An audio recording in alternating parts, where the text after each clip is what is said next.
We are making our ribbon tail packets for our Hope series this week. I am using this butterfly ribbon. So butterflies are the symbol of hope for chronic illness. And while we are doing a royal blue awareness wreath, which would mean that the royal blue butterfly is your symbol of hope, I cannot find a ribbon currently that has only royal blue butterflies on it that does not look childish. So until I can find that, compromising with this. And trust me, I've been looking for adult looking solid color butterfly ribbon for 4 years since I started this business.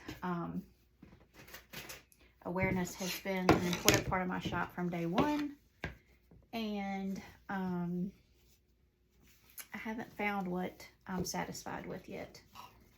They have beautiful butterfly ribbons, but they're not solid enough for awareness. So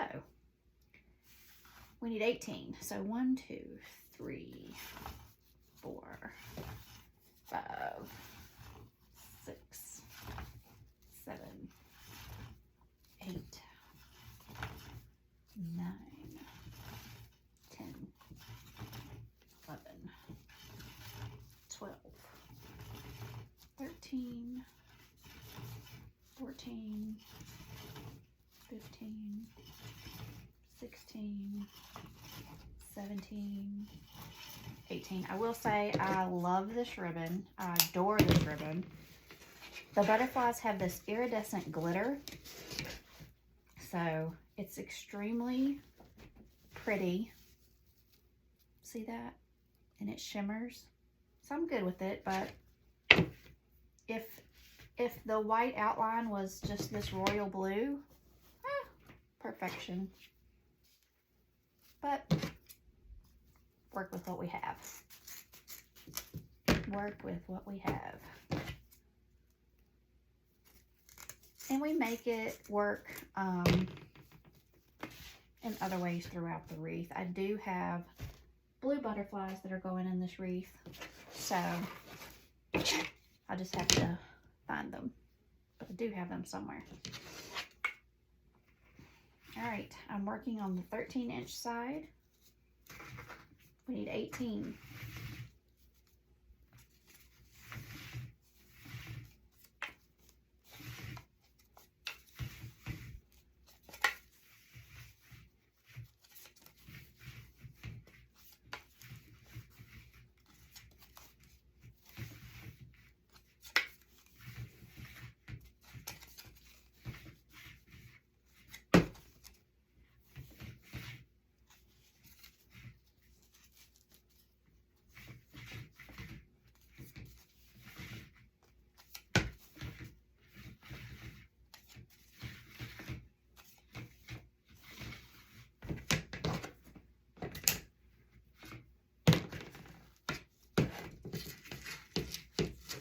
I love Swiss dot.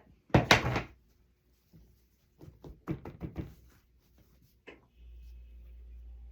that's how we're bringing in our royal blue for our ribbons. Royal blue also represents myalgic encephalomyelitis, which I have, primary Addison's disease, which I have, colon cancer, CFS, and if I missed anything and you know, or if you haven't, let me know. So 2 of my ribbons and butterflies are the same color. And then I have a turquoise ribbon for POTS, purple for fibromyalgia, bright green for Lyme, yellow for multiple chemical sensitivity. So once you develop one chronic illness, some people can go their entire life and have one, but there is a greater chance that you will develop others because your body's misfiring in there, right? And it does make you more susceptible to developing other chronic illnesses. And that's what happened to me. 7.5 years ago, my entire system felt like a house of cards. I had primary Addison's disease for 18 years now. When I only had primary Addison's disease, I lived a normal life, worked full-time, raised my kids, ran them all over creation, volunteered. We loved to hike, we loved to bike, we were kayakers, we loved to travel. We were on the go. And then October of 2015, it was like I was hit by lightning.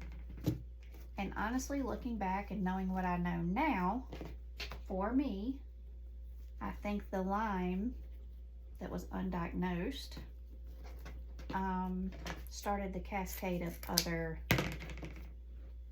issues I just mentioned. In fact, my gut tells me that that's exactly what happened. So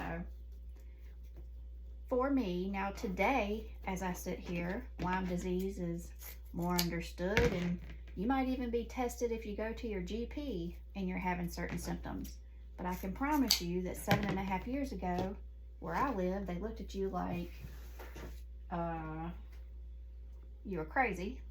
And then I was sent to a specialist in Roanoke. He yelled at me my entire visit. And when I say yelled, my husband can tell you, he yelled at me my entire visit to sit up and stay sitting up. See, I couldn't. He's bedridden. He kept screaming at me, "Why are you here? Why did you ask to come here?" And I said, "My doctor thought you could help me." It was the most horrible experience of my life. Top 5 for sure with doctors. Looking back, my husband should have put me in my wheelchair and rolled me out. But the guy did do a Lyme disease test. And for me, my Lyme disease test was positive. So then in America, back then, I don't know what the protocol is now. I know for a fact back then it was to send it further for your Western blot. And if that is negative, you didn't get the meds. And my Western blot was negative, and I did not get the meds. My friends, I had 2 or 3 friends that I know of that developed Lyme in our area at the same time as me. They were inboxing me. They were very sick. They couldn't drive. And kind of were hustling around to doctors as I was. The 2 of them that received the meds, even though they still have some Lyme issues, they can drive. They go to church. One of them is helping run a business with her significant other, and their life looks very different than my life, because now it's chronic Lyme, and that's very difficult to treat. And I think that is what caused ME. That's what caused my fibromyalgia. That's what caused my multiple chemical sensitivity. That's what caused my low ferritin. It just was, that was the root cause as far as I'm concerned. So I've been working on it. All right. So 2 of my ribbons are royal blue, and that is primary Addison's disease and myalgic encephalomyelitis. Now, people with myalgic encephalomyelitis have an extremely poor quality of life as far as you look on the scale of things they are able to do. They disappear from society. They are no longer able to do many of the things they used to do. Now, chronic illness is a scale. It's a spectrum from mild to severe. There are people with mild ME that can do and go, and I'm sure they have to rest and recover. The number one thing I want you all to learn from me on this page about chronic illness is that it's a spectrum. If you know if you know 10 people with lupus, they're all going to have different abilities. They're going to be at a different place on that scale. And sometimes we slip up and down the scale during our lifetime. So I've been all over the scale. I haven't been to mild anywhere close, but we can move around on that scale depending on what's going on inside of our body. But the most important thing, I think, that I want y'all to learn from me here as far as awareness for chronic illness, I'm talking about chronic illnesses, multiple sclerosis, Lyme, Crohn's, fibromyalgia, adrenal disease, CFS. There's a lot more. I'm leaving them out, you know. I can't think right now. But if you know someone with a chronic illness, you have to understand that you can't say, well, I had a friend with fibromyalgia and she just carried on with life. You cannot say that to someone, because it's a scale, it's a spectrum from mild to severe, and we slip and slide all over that scale. It's a spectrum. I keep saying a scale. So it goes severe, moderate, moderate, mild, and mild. Your friend might have been mild. Your other friend could be severe, moderate, or moderate. And so, to me, it's just important that you educate yourself enough, because I can promise you that the person dealing with a chronic illness is dealing with so much on a daily basis that they don't need to hear that type of criticism from you, that they should be doing more because your friend Sally was doing more. It's just an ignorant response, and we have to educate ourselves more. Unfortunately, I think COVID is going to help with this, because unfortunately what COVID is causing is an abundance of chronic illness. That's because one pathway to chronic illness is a virus or infection that becomes chronic. So Lyme, you know, and a lot of us, for many of us, for hundreds of years have developed these chronic illnesses after a virus or an infection. We had no idea that that's what caused it, because it doesn't always cause it immediately. It can be a slow process. COVID was such a huge thing. It's obvious that they have long COVID, what they're calling long COVID. Long COVID in different people is POTS, ME. You know, it's causing all of these chronic illnesses, but they know the root cause because COVID was such a big deal. You could easily say that I have long blank, but we don't know the virus or infection that caused it, right? For me, for this last 7.5 years, it's probably Lyme. Now, 18 years ago, when I developed Addison's disease, everyone in our family had an illness. I remember it plain as day. I have a big family. We had all been together. Everyone was sick. It was one of those times that was running through the family, which was common. Just bear with me here. I know I've kind of gotten off on a tangent, but this is an awareness series, and this is important.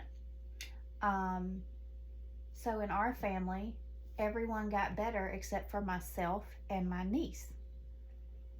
I developed Addison's disease. She developed POTS. I can remember being in ICU because they didn't know what was wrong with me quite yet. And it is life-threatening. And they were trying to save my life.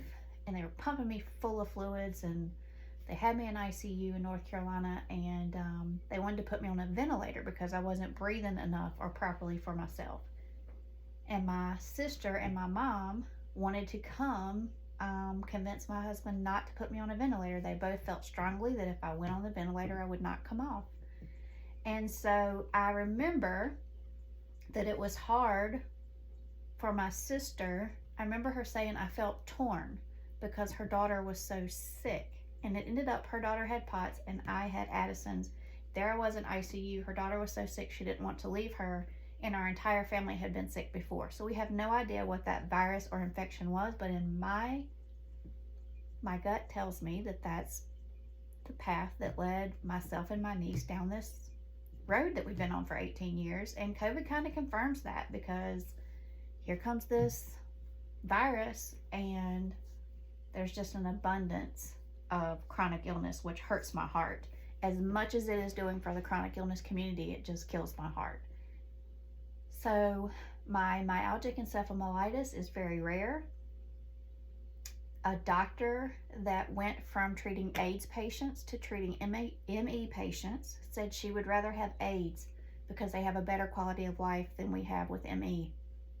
That came from a doctor, that did not come from me, that worked with AIDS patients, and she moved to working with ME patients. And you can find that on the internet. That is a true story that she said that. More people since COVID have developed ME than have developed it in the entire history of ME. And that's a scary number because it is so devastating to the person that develops it. So,